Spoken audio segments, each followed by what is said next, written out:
Let us recall. We measure the time with the help of a clock. A clock usually has two hands.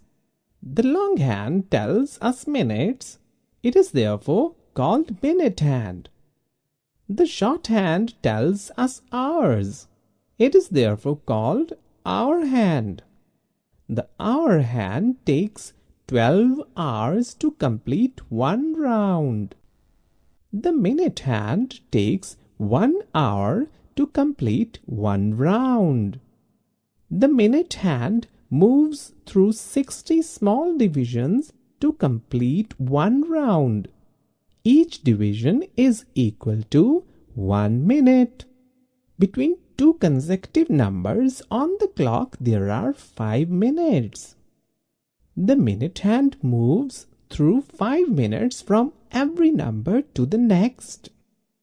The minute hand moves 24 rounds of the clock in one day. 1 hour is equal to 60 minutes. One day is equal to 24 hours.